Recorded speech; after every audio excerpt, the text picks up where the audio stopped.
Everybody's mad about something. Recently, I got attacked online by some gay bloggers, and it hurt my feelings.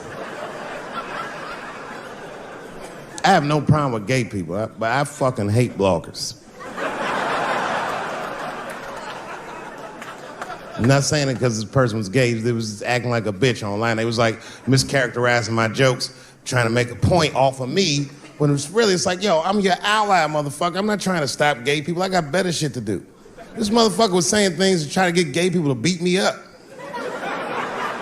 Seriously, he was like, Dave Chappelle's jokes. I don't know how he actually talks, I'm just making his voice up.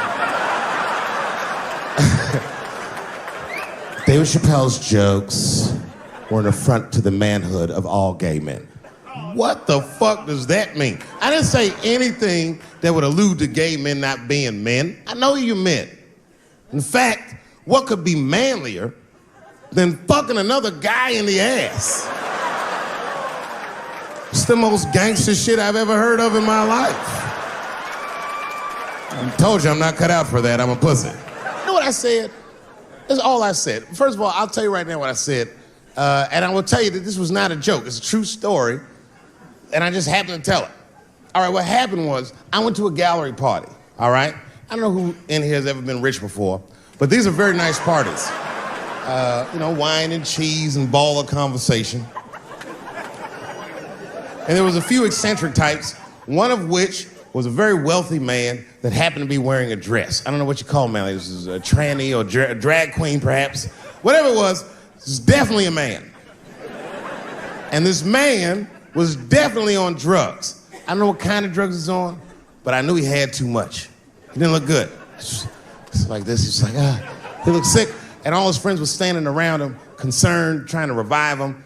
I don't know whether it looked like some kind of gay CPR, there was fanning and shit.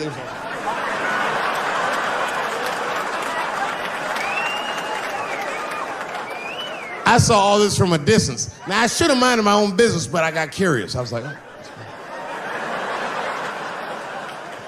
And I went over there. All I said, excuse me, gentlemen, is he okay? And then they looked at me like I was evil. She is fine. I'm sorry, I didn't know this is what we were doing. Here's my thing. I would support anybody's right to be whoever they feel like they are inside. I'm your ally in that. However, my question is, to what degree do I have to participate in your self-image? Is it fair that I have to change my whole pronoun game up for this motherfucker? That doesn't make sense. Seriously. If I put on an Argyle sweater and I'm like, hey everybody, I feel like a white guy in this sweater and I want some goddamn respect and a bank loan. That's not gonna work. Give a fuck how I feel. Why should I give a fuck how you feel? Nigger is a pronoun. But there was no time for philosophical debate. This was an emergency situation. I said, fine. Sorry, guys. I was just worried because she looks terrible. And she just fell off the bench. Appears that her dick is popping out of her dress. You mind if I call an ambulance, champ? I'd rather not be at a party where a tranny ODs. There's too many questions to answer.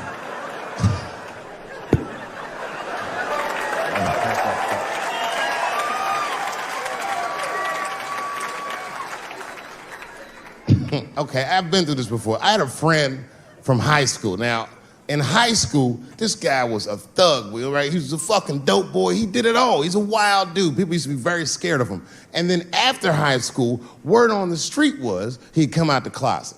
I personally didn't believe it.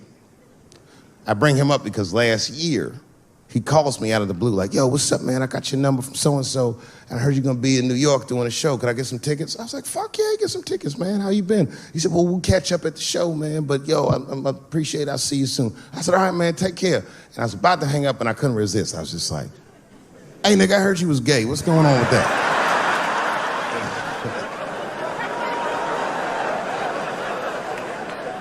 And I wish I didn't ask, because he sounded like he was dying to talk about that shit. And he had a long story about it. And it's not that I didn't care, but I was, I don't like talking on the phone. I was watching TV at the same time. So I just wasn't really paying attention like I should. But I was trying to sound supportive, but I didn't really know what to say. So I was just like mumbling shit throughout this conversation. I was just be like, nigga, you gay, man. You just gay. This went on for a while, and then finally I had to say something like definitive to get him off the phone. And I was like, hey, man, you know what? Don't let people get you down, all right? And the next time someone tries to make you feel bad about yourself, just remember, everybody fucks funny to somebody.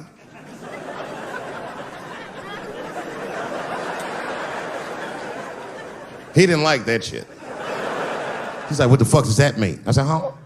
He said, you saying I fuck funny, motherfucker? I said, no, that's not what I'm saying. I'm saying everybody's different. He said, you ain't say different, nigga. You say it funny. What's so fucking funny about the way I fuck? And I said, hey, man, I fuck feet. He said, what? Oh, this is not a joke, ladies and gentlemen. I get women to squeeze their feet together like this, and I fuck them right in that little space in their feet.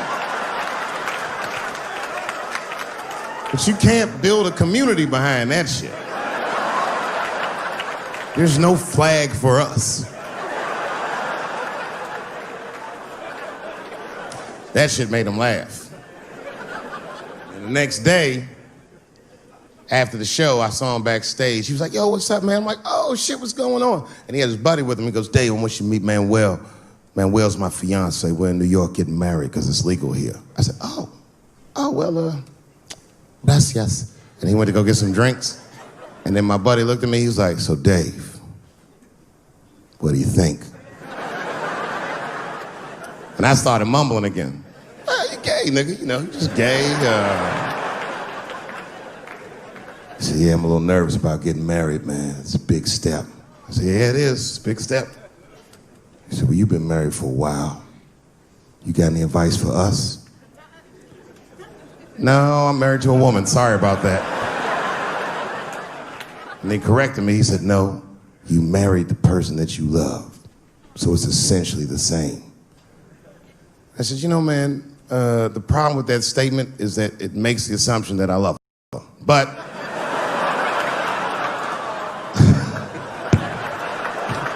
you guys lighten the fuck up. Of course I love my wife. She laughs at this shit. As a matter of fact, she eats and spends this shit.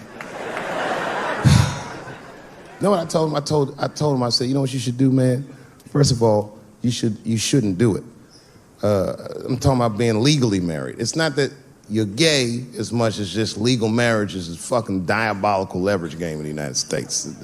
I'm just being honest. Devoid of religious significance or the idea of love, marriage is nothing but an awful contract that you shouldn't sign. I'm just being real. Because you start out loving each other, and then like 2 years later, you're just building a case against one another for a hypothetical court date that may or may not ever happen.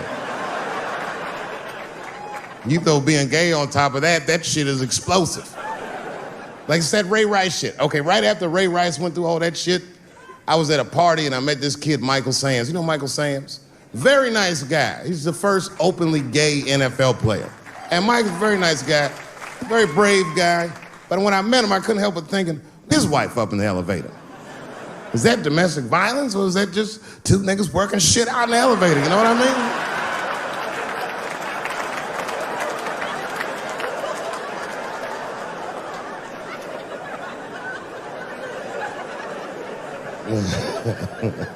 Anyway, I give all married men the same advice, gay or straight.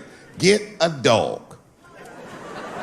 This dog will love you all the time, but she's not going to.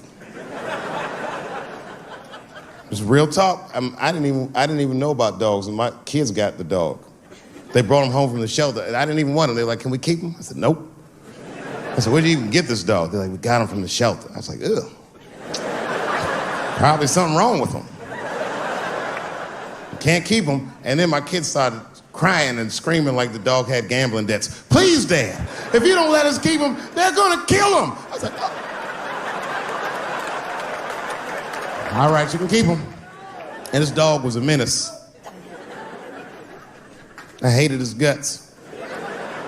Then one night I'd smoked a bunch of weed and I was eating a sandwich And Baba came over. Baba's a dog. He came over and was staring at me. This will make you very uncomfortable if you're just looking at you usually.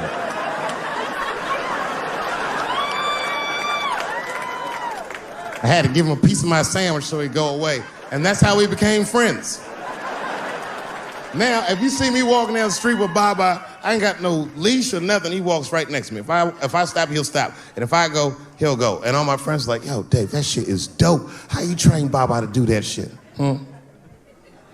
I've never trained Baba. Just a messy eater. If I drop food and Baba's not around, all I gotta do is call him. Baba! He's a black dude's dog, so he doesn't come right away. He peeks first to see what's going on.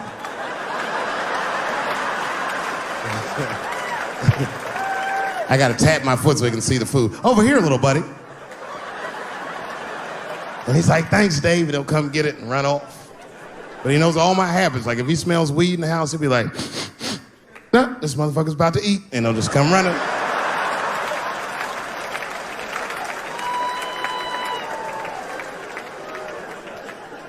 Baba got me through a very difficult time.